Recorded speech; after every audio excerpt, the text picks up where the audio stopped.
అందరికీ నమస్తే అండి. వైఎస్ఆర్ కాంగ్రెస్ పార్టీ చాలా ఘోరంగా ఓడిపోయింది. ఆ పార్టీ ఓటమిని ఎవరు ఊహించల.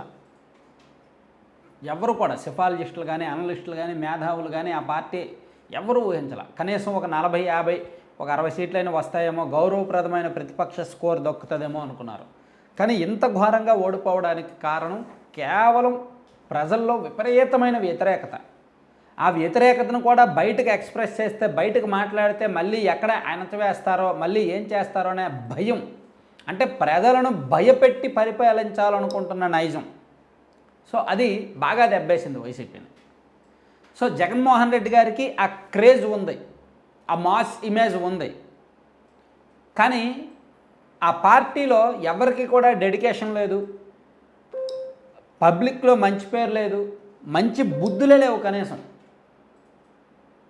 సో ఇప్పుడు అర్జెంటుగా వైసీపీని ప్రక్షాళన చేసుకుంటే బెటర్. అట్లీస్ట్ 5 సంవత్సరాల తర్వాత అయినా సరే గట్టిగా పోటీ ఇవ్వగలరు. తెలుగుదేశం పార్టీ 2019 ఎన్నికల్లో 23 మంది శాసనసభ్యులు గెలిచారు. కానీ 2024 వచ్చేసరికి అఖండ మెజారిటీలు, బంపర్ మెజారిటీలు, ఎవరు ఊహించినటువంటి మెజారిటీలు సాధించారు. దానికి కారణం ఆ పార్టీకి కార్యకర్తల బలం ఉంది. కసిగా పనిచేశారు కార్యకర్తలు. ఒక 2 ఏళ్ళు సైలెంట్గా ఉన్నప్పటికీ 3వ ఏడాది నుంచి దుమ్ము రేగొట్టారు. గ్రామాల్లో బయటకు వచ్చారు, ఎక్కడికక్కడ పోరాటం చేశారు, ఉద్యమాలు చేశారు, పార్టీ కార్యాలయం ధ్వంసం చేసేస్తే వెళ్ళారు, నిలబడ్డారు.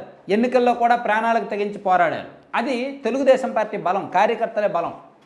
వైసీపీకి కార్యకర్తలు తక్కువ, కసిగా పనిచేసే కార్యకర్తల బలం లేదు. అందులోకి పార్టీ అధికారంలోకి వచ్చే కార్యకర్తలను పట్టించుకోవాలి. కార్యకర్తల మీద పెత్తనం చేయడానికి ఐపాక్ వాలంటీర్లని వీళ్ళని నియమించారు. సో వైసీపీ కార్యకర్తల్లో బాగా అసంతృప్తి ఉంది. అది ఒక కారణం. సో అర్జెంటుగా కార్యకర్తలను జాగ్రత్తగా చూసుకుంటేనే ఏ పార్టీ అయినా నిలబడుతుంది. లేకపోతే మాత్రం కష్టం. నేను ఒక్కడనే మోనార్క్ని, నేను ఒక్కడనే రాజుని, నన్ను చూసి ఓట్లేస్తారు, కార్యకర్త పనిచేయక్కర్లేదు, నాయకుడు పనిచేయక్కర్లేదు, నన్ను చూసే ఓట్లేస్తారంటే అది అహంకారం, అధికార మదం. అది ఆల్రెడీ దిగిందే అనే అనుకుంటున్నా ఈ 24 గంటల ఫలితాలతో. సరే, ఇక నెక్స్ట్ చేయాల్సింది ఏంటంటే కొంతమందిని పార్టీ నుంచి సస్పెండ్ చేయాలి. అసలు వాళ్ళని ఆ పార్టీ గుమ్మం కూడా తొక్కనివ్వకూడదు. వాళ్ళు ఎందుకు పార్టీకి అబద్ధపు స్క్రిప్ట్లు ఇవ్వడానికి? కాకపోతే ఒక ఆయన ఉన్నాడు, అన్ని శాఖల్లో వేలు పెడతాడు. ఆయనతో పార్టీకి పనే ఉంది. ఎందుకు అసలు పార్టీకి డ్యామేజ్ కదా. అతని వలన ఎంత డ్యామేజ్ అయింది?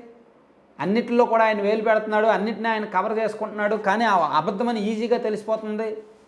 సో అందుకేగా మనకి ఇన్ని వ్యతిరేక ఓట్లు వచ్చాయి. అలాగే మంత్రులు, మాజీ మంత్రులు కొంతమంది ఉన్నారు.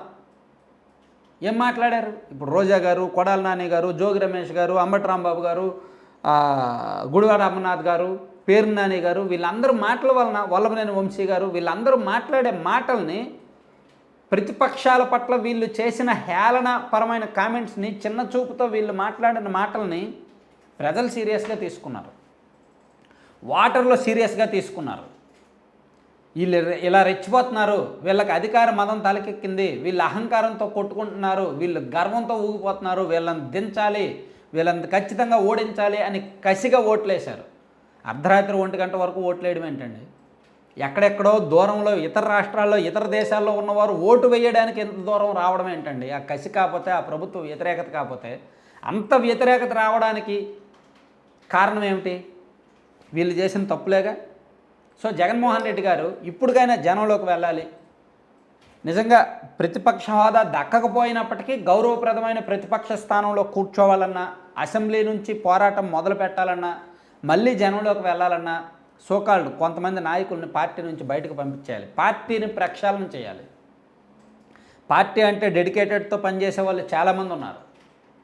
వైఎస్ రాజశేఖర రెడ్డి గారి మీద, జగన్మోహన్ రెడ్డి గారి మీద అభిమానంతో ఉన్న వాళ్ళు చాలామంది ఉన్నారు. సో పార్టీలో ఉన్న నాయకులు డమ్మీలు కాదు, రోబోలు కాదు. అదొకటి తప్పు. నాయకత్వాన్ని ఎంకరేజ్ చేయాలి, కొత్త నాయకత్వాన్ని ఎంకరేజ్ చేయాలి. అంతే తప్ప ఒక రోబోని తీసుకొచ్చి ఎమ్మెల్యే సీట్ ఇస్తా, 5 సంవత్సరాలు నేను బటన్ నొక్కుతా, ఆ తర్వాత ఈ రోబో సరిగ్గా పనిచేయకపోతే ఇంకో రోబోని తీసుకొస్తా అంటే దరిద్రమేగా. ఆ పార్టీకి చుట్టిన దరిద్రం అదొకటి. నాయకుల్ని తయారు చేయాలి, నాయకుల్ని ఎంకరేజ్ చేయాలి, నాయకులను తప్పు చేస్తే మార్చుకోవాలి, నాయకులతో అపాయింట్మెంట్ ఇవ్వాలి, నాయకులతో ఇంటరాక్ట్ అవ్వాలి. ఎన్ని చేయాలి? అదేమైనా చేశారా అసలు? సో 151 సీట్లు వచ్చేసరికి ప్యాలెస్లో కూర్చున్నారు మహారాజ భవనంలో. అక్కడికి ఎవరో రాకూడదు, ఆయన కిందకి రారు. ఆయన రావాలంటే పరదాలు ఉంటాయి. పరదాల పహిల్వాన్ ఈనాడులో రాశారు కదా, అలాగే ఉంటుంది.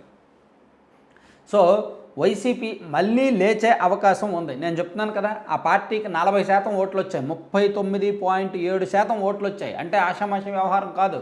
ఇంత దారుణమైన ఓటంలో కూడా ఆ పార్టీకి 39.5% ఓట్లు వచ్చాయి. అంటే 2019లో టీడీపీకి వచ్చిన ఓటింగ్ శాతం అనుకోవచ్చు. సో ఆ పార్టీ ఓటింగ్ శాతం ఆ పార్టీకి ఉంది, ఎక్కడికి పోలేదు. సో ఇంకొక 6-7% పెంచుకోవడం పెద్ద కష్టం కాదు. ఈ 5 ఏళ్లలో మళ్ళీ లేవడం కష్టం కాదు. అయితే లేవడానికి ప్రణాళికలు ఉండాలి, ప్రక్షాళన జరగాలి. ముందు వాళ్ళు చేయాల్సిన పని అబద్ధాలను నమ్ముకోవడం మానేయాలి. విష ప్రచారాలను, ఆ పనికిమాల సాక్షి పత్రికను నమ్ముకోవడం మానేయాలి. కొంతమంది అతి వాగుడుగాలని పక్కన పెట్టాలి. ఇలా ఓవర్ యాక్షన్ చేసే వాళ్ళని, మీడియా పులుల్ని పక్కన పెట్టాలి. కార్యకర్తల నుంచి నాయకుల్ని తయారు చేయాలి, నాయకుల్ని జనంలోకి పంపించాలి. అది చేయాల్సిన పని. అలా కాకుండా ఉత్తుత్తి షో చేస్తాం, ఐప్యాక్ లాంటిది ఇంకో సంస్థ తీసుకొస్తాం, వాళ్ళకి ప్యాకేజీలు ఇస్తాం, లేదా టైమ్స్ నౌ లాంటి ఇంకో సంస్థను తెస్తాం, వాళ్ళకి ప్యాకేజీలు ఇస్తాం, వాళ్ళ చేత డబ్బాలు కొట్టించుకుంటాం, డాబులు కొట్టించుకుంటాం, పెయిడ్ ఆర్టిస్టులను తీసుకొస్తాం, రియాలిటీ షో చేస్తాం అంటే నమ్మరు. జీవితాంతం ఆ పార్టీని నమ్మరు. Thank you.